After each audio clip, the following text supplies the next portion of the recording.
দেখ ছোট, আমি তোকে ভালোই ভালোই বলছি, আমার দেখা দেখি তুই কিন্তু একদম খাবার রান্না করবি না। আর হ্যাঁ শোন, আমি যখন রান্নাঘরে যাব তুই কিন্তু যাবি না। আমার রান্না বান্না করা শেষ হয়ে গেলে তবেই তুই যাবি। দেখো দিদি, তুমি বলবে আমি তবেই রান্নাঘরে যাব, আর আমি তোমার কথা শুনেই চলবো কেন শুনি? আমার যখন ইচ্ছা হবে আমি তখনই রান্নাঘরে যাব। রান্নাঘরের উপর শুধু কি তোমার অধিকার আছে? আমারও অধিকার আছে, কারণ আমিও তো এই বাড়ির ছোট বৌমা।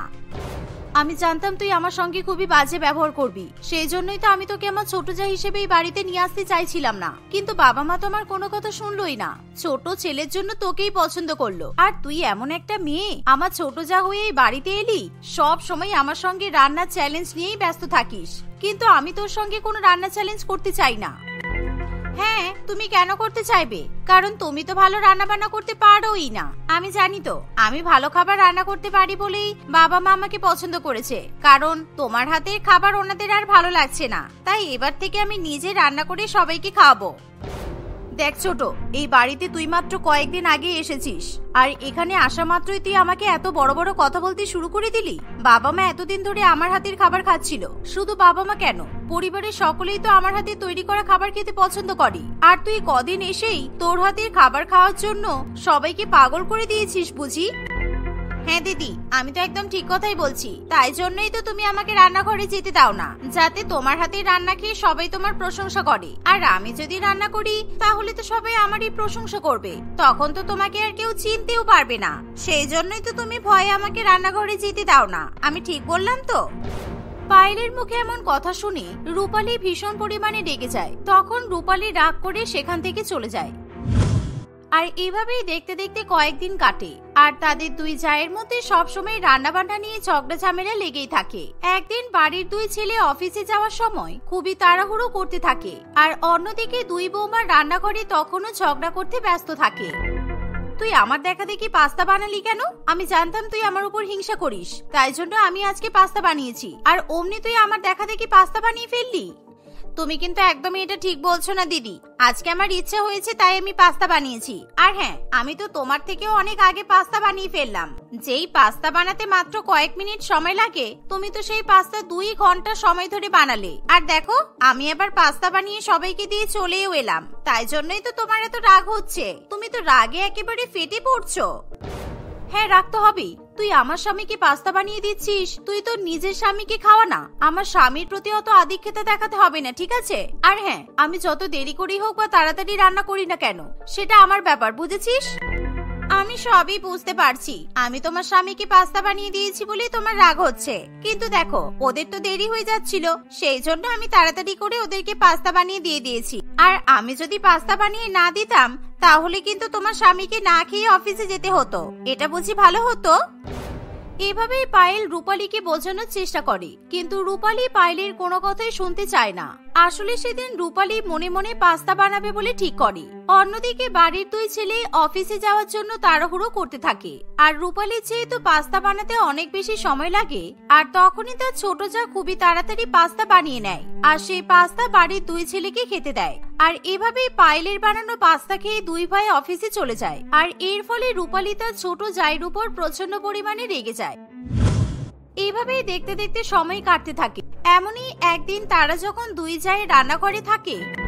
দেখ ছোট, আমি ভাবছিলাম তুই আমার সঙ্গে এতই তর্ক করিস, তাহলে আমিও তোকে দেখিয়ে দিতে চাই যে আমিও তোর থেকে ভালো কম সময়ে খুবই সুস্বাদু খাবার রান্না করতে পারি। তুই কি ভাবছিস তুই আসার পরে এই বাড়ির সব নিয়ম চেঞ্জ হয়ে গেছে আর সবাই তোর হাতের খাবার পছন্দ করে কারণ তুই তাড়াতাড়ি রান্না করতে পারিস বলে?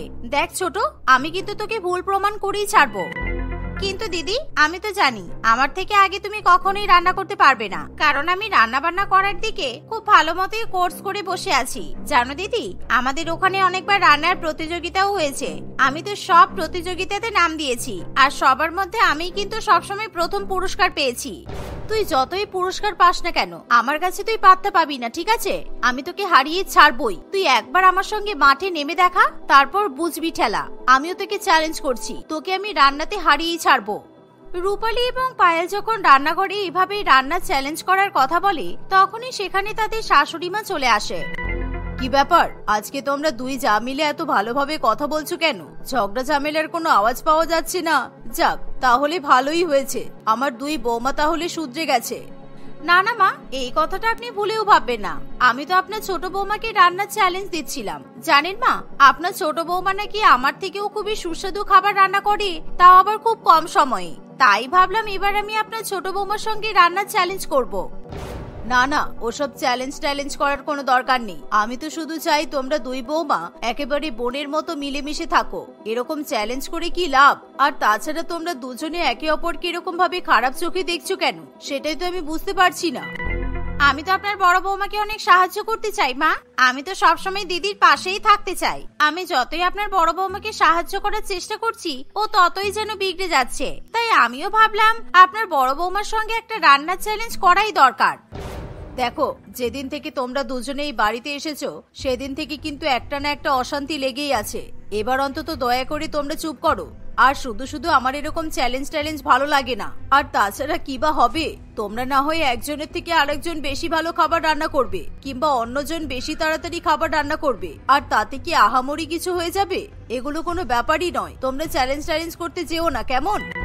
না মা, আপনি জানেন না এই চ্যালেঞ্জটা করা খুবই দরকার। কারণ আপনার ছোট বৌমা সবসময় নিজেকে বড় বলে মনে করে, আর আমি বড় হওয়া সত্ত্বেও আমার হাতের খাবার নাকি আপনাদের কারোর পছন্দ নয়। আমার স্বামীকেও তো নিজের হাতে খাবার রান্না করে খাওয়াচ্ছে, আর এখন আমার রান্না করা খাবারগুলো শুধু শুধু নষ্ট হয়। এটা তো আমি দেখতে পারবো না, তাই না?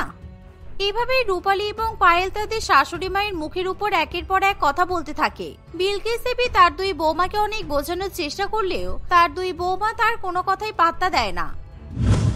এভাবেই দেখতে দেখতে বেশ কিছুদিন কাটে, আর দুই বৌমা এখন প্রচন্ড পরিমাণে শান্ত থাকার কারণে বিলকিস দেবী অনেকটা নিশ্চিন্তে থাকে। বিলকিস দেবী ভাবে তার দুই বৌমা হয়তো তার কথা বুঝতে পেরেছে, তাই তারা আর কোনো রকম চ্যালেঞ্জ করবে না। কিন্তু তার ধারণা একেবারে ভুল ছিল। আর একদিন যখন তারা দুই জায়ের নিজের ঘরে ছিল, তখনই তাদের শাশুড়ি মা তাদেরকে ডাক দেয়। ছোট বৌমা, বড় বৌমা, তোমরা কোথায় গেলে? এদিকে এসো, তোমাদের দুজনের সঙ্গে আমার কিছু কথা আছে।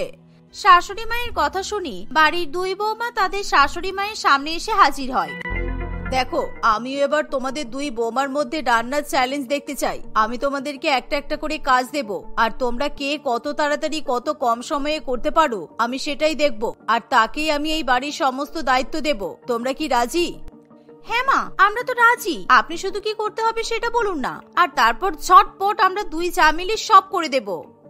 এইভাবে রূপালী এবং পায়েল চ্যালেঞ্জ করার জন্য রেডি হয়ে যায়। বিলকিস দেবী ঠিক করে পরের দিন থেকে সে তার দুই বৌমাকে যেমনটা বলবে তার দুই বৌমাকে তেমনটাই করতে হবে, আর যে সমস্ত কাজকর্ম ঠিকঠাক ভাবে করতে পারবে তাকেই বিলকিস দেবী বাড়ির সমস্ত দায়িত্ব তুলে দেবে। আর শাশুড়ি মায়ের কথায় রূপালী এবং পায়েল দুজনেই রাজি হয়ে যায়। পরের দিন থেকে বিলকিস দেবী তার দুই বৌমাকে চ্যালেঞ্জ দেয়। বড় বৌমা, ছোট বৌমা, আজকে তোমাদের দুজনকে বাড়ি পরিষ্কার করতে হবে। যে যত তাড়াতাড়ি বাড়ি পরিষ্কার করবে সেই আজকে চ্যালেঞ্জটা জিতে যাবে। তবে তোমরা কিন্তু ভেবো না এটাই তোমাদের চ্যালেঞ্জ, এরপর কিন্তু আরো অনেক চ্যালেঞ্জ আছে। বাড়ি পরিষ্কার করার চ্যালেঞ্জ পেয়ে দুই বৌমা তাড়াতাড়ি করে কাজে লেগে পড়ে। দেখো, আমি তোমাদের দুই যাকেই বলছি তাড়াহুড়ো করতে গিয়ে যেন আবার ধুলো ময়লা রেখে চলে যেও না। একদম ভালো করে পরিষ্কার করবে যাতে আমি কোনো খুঁত ধরতে না পারি। আর হ্যাঁ, সব থেকে শেষে তোমাদের রান্নার চ্যালেঞ্জ থাকবে। এই বলে শাশুড়ি মা সেখান থেকে চলে যায়। আর শাশুড়ি মা চলে যাওয়ার পর রূপালী এবং পায়েল তাড়াহুড়ো করে বাড়ি পরিষ্কার করতে থাকে। এভাবেই দেখতে দেখতে সন্ধ্যা হয়ে আসে। সন্ধ্যাবেলা তাদের সমস্ত রকমের কাজ মিটে গেলে শাশুড়ি মা আবার দুই বৌমাকে ঘরে ডাকে। দেখো, আমি আজকেই তোমাদেরকে বলবো না যে কে প্রথমে কাজ সম্পূর্ণ করেছে আর কার কতটা সময় লেগেছে। 3 দিন পর আমি সব জানিয়ে দেব। এবার যাও, তোমরা রেস্ট করো। এভাবেই বিলকিস দেবীর কথা মতো তার দুই বৌমা মানে রূপালী এবং পায়েল দুই যা নিজেদের রুমে চলে যায়। এভাবেই সেই রাতটা কাটে। পরের দিন সকালবেলা বিলকিস দেবী তার দুই বৌমাকে বাজার করে নিয়ে আসার কথা বলে। এই নাও, আমি তোমাকেও 100 টাকা দিচ্ছি, আর ছোট বৌমা তোমাকেও 100 টাকা দিচ্ছি। আমি দেখতে চাই এই মাত্র 100 টাকা দিয়ে তোমরা কি কি কিনে নিয়ে আসতে পারো, আর এটাতেই প্রমাণ হবে তোমরা কে ভালোভাবে সংসার সামলাতে পারবে। কিন্তু মা, মাত্র 100 টাকাতে কি হবে? এই 100 টাকাতে তো বেশি কিছু হবে না, কারণ এখন তো সব জিনিসেরই অনেক দাম।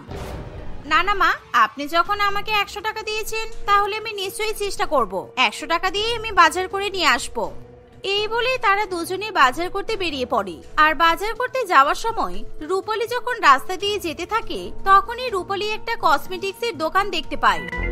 ওয়াও, এখানে কত সুন্দর সুন্দর মেকআপের প্রোডাক্ট বিক্রি হচ্ছে। আমি এই 100 টাকা দিয়ে আমার পছন্দ মতো একটা লিপস্টিক কিনবো। আর আমার কাছে তো বাড়তি কিছু টাকাও আছে, আমি সব টাকা দিয়ে আজকে মেকআপ প্রোডাক্ট কিনবো। আর তাছাড়া সবজি তো পায়েল কিনে নিয়েই যাবে, আমি না কিনলেও চলবে। এই ভেবে রূপালী কসমেটিক্স এর দোকানে ঢুকে পড়ে।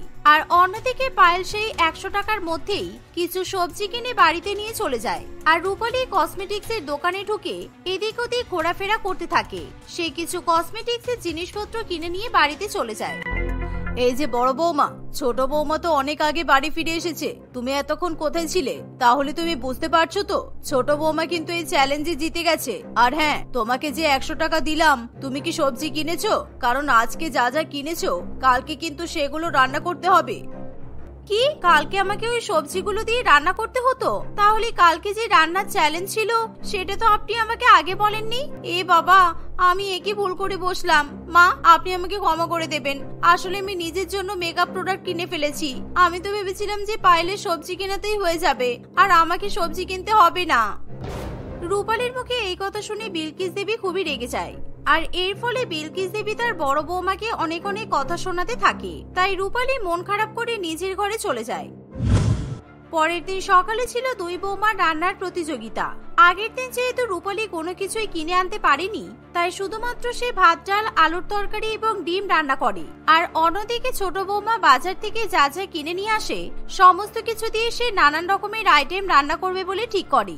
আর তাদের শাশুড়ি মা বিলকিস দেবী রান্নাঘরে দাঁড়িয়ে দাঁড়িয়ে দেখতে থাকে।